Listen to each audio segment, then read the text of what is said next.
video marks the official video tracking start to a countdown of 75 days. We have 75 days to move out of this workshop.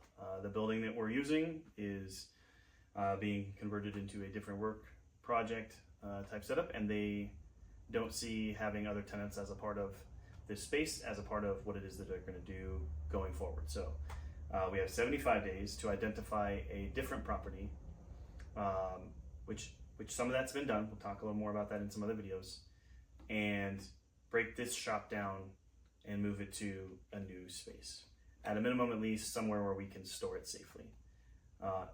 In order to do that though, we have a few things that are work in progress that need to get finished. So today's video is going to be finishing up the table surface so that we can get that installed and off of the surface areas, and a couple less tools we need to be using so we can get those packed up.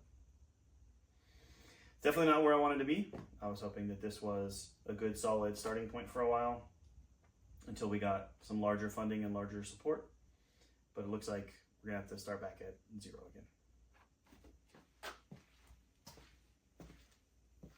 So these are the two parts of the surface area we're going to use to block off the power area and create a nightstand space, as well as a fold down, fold up section of counter surface that will extend that surface area inside the rig. If you don't know this about small spaces like the ambulance homes we're building, any kind of surface area is always something that's important to be able to figure out. So we're building in a pretty good amount of space towards the back section of the rig. But these need to get run through the planer. We had to get a new planer. Someone broke our original planer. It happens, not naming any names, but you know who you are.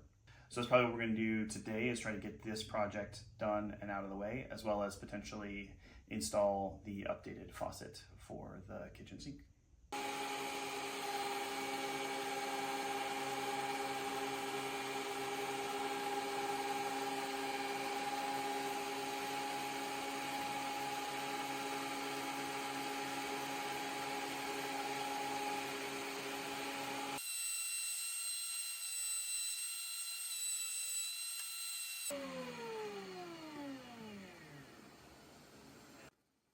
See, like there's like this gap, like wants to get putty and fill in a lot of this. We can also use clear boat, like boat hull epoxy. Yeah.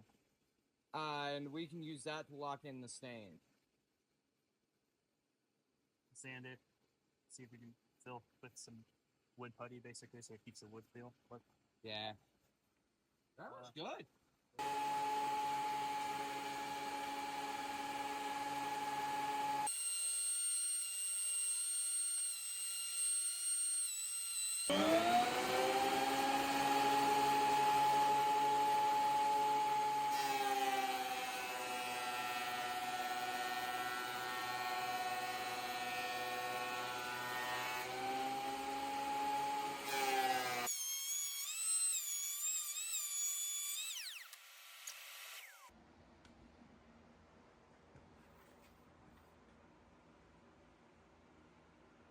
I'm almost out. It doesn't have a like a hood ornament or a badge, so that I can flick it and say Mercedes.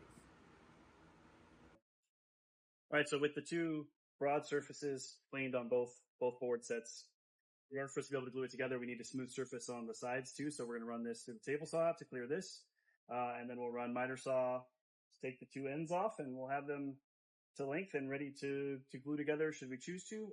But if we choose not to, we'll also just be able to mate them together really well, and then cut the hole for the electrical, so that way we can still get that in and out pretty easily. We got to figure out how we would mount it if we do it that way, but we're getting pretty close. Might just be staining it after that. cut all the way across this, and the fence was not square to the table, so we get to dry that cut again.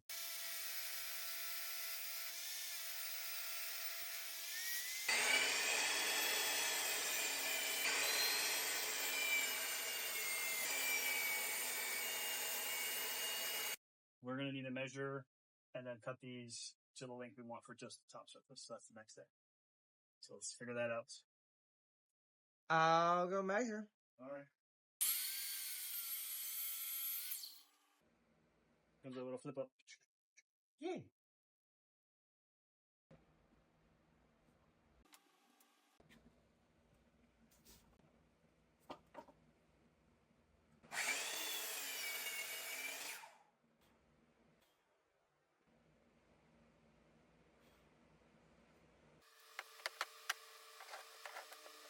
know what? We talked about not gluing these two, Yeah. but we could probably glue these. I'm not putting power in it. We're not putting anything through that. So we were originally planning to try to just hard clamp these together, dry, no glue or whatever, and then cut using a hole saw the 3.5-inch hole that we need in the section where we want the pop-up power. But we can't find pop-up power, and we don't have a 3.5-inch hole saw. We realized we measured, and it should be 3.5 inches, but closest we have is a 4-inch and a 3-inch, so we'll have to get another hole saw. So since we were waiting on that anyways, we went ahead and did the glue up for the short pop-up section. So this is now glued up, and this will be drying to glue these two together to be the section that pops up to add some counter space to the side of the nightstand. And in the meantime, we'll then get the tools we need in order to be able to cut that so that we can install the electrical system internal to the top of this right here, so it pops the power system up. Hopefully to make this make more sense, this is the cabinet where all the power is installed on this side of the rig. And this is the top of that box from the inside, which, you know, part of the door goes higher than that, and that will stay as an in-out option. But then basically the top of this is going to get a nightstand area basically built on top of it to this edge, and then we'll attach a flip-up section right here, being able to extend that surface a little further out into the rig. That's what we're talking about, what we're building with this pallet wood stuff. Okay, so the extension board is already out of the clamps, is well glued up. It's actually now, because it's been cut down to just what the expansion is going to be, it's wide, it's narrow enough to go through the planer, but I don't think we really need to. Everything seems pretty level on it, and we're going to just sand this down. It does need a little bit of filler right here. This one piece has enough of a variation in it. There's a pretty big gap, so we want to get some putty